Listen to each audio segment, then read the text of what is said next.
ময়মনসিংহ 11 ভালুকা আসনের আসন্ন ত্রয়োদশ জাতীয় সংসদ নির্বাচন 2026কে সামনে রেখে ভালুকা উপজেলার বিরুনিয়া ইউনিয়নের 8 নং ওয়ার্ডে মহল্লা ভিত্তিক নির্বাচনী পরামর্শ সভা অনুষ্ঠিত হয়েছে।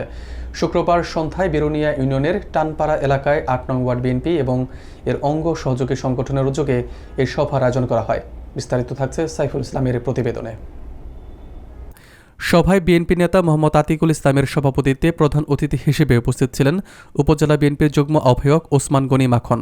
বিশেষ অতিথি হিসেবে উপস্থিত ছিলেন ময়মনসিংহ দক্ষিণ জেলা যুবদলের সহসাধারণ সম্পাদক মতিউর রহমান মিল্টন। এছাড়াও সভায় উপস্থিত ছিলেন যুবদল নেতা জাহিদুল ইসলাম, বিএনপি নেতা কাদির, শ্রমিক নেতা আব্দুস সাত্তার, যুবদল নেতা বাশার, তাঁতিদল নেতা মোশাররফ হোসেন, বিরুনিয়া ইউনিয়ন মৎস্যজীবী দলের যুগ্ম আহ্বায়ক নেপাল চন্দ্র বর্মন, যুবদল নেতা তফাজ্জল হোসেন সহ ওয়ার্ড বিএনপি এবং অঙ্গ সহযোগী সংগঠনের বিভিন্ন পর্যায়ের নেতৃবৃন্দ। সভায় বক্তারা আসন্ন জাতীয় সংসদ নির্বাচনকে সামনে রেখে ওয়ার্ড ভিত্তিক সাংগঠনিক প্রস্তুতি জোরদার, দলীয় ঐক্য সুদৃঢ় করা এবং সাধারণ মানুষের সঙ্গে যোগাযোগ ও জনসম্পৃক্ততা বৃদ্ধি করার উপর গুরুত্বারোপ করেন।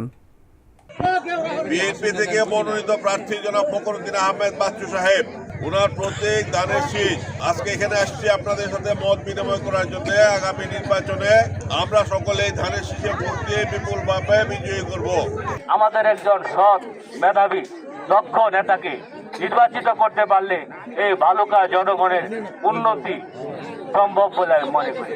ধানের শীষের মার্কা নবীনীয় ফখরুদ্দিন আহমেদ বাচ্চু ভাই, উনি কিন্তু আমাদের পার্শ্ববর্তী ইউনিয়নের জন্মস্থান রাজু ইউনিয়নের। আমি ওনার পক্ষ থেকে ধানের শীষের মার্কায় একটি ভোট চাইব আমার অর্থ এলাকার উপস্থিত সকলের কাছে। আজকে দল বল ভিত্তি শেষে আমাদের একজন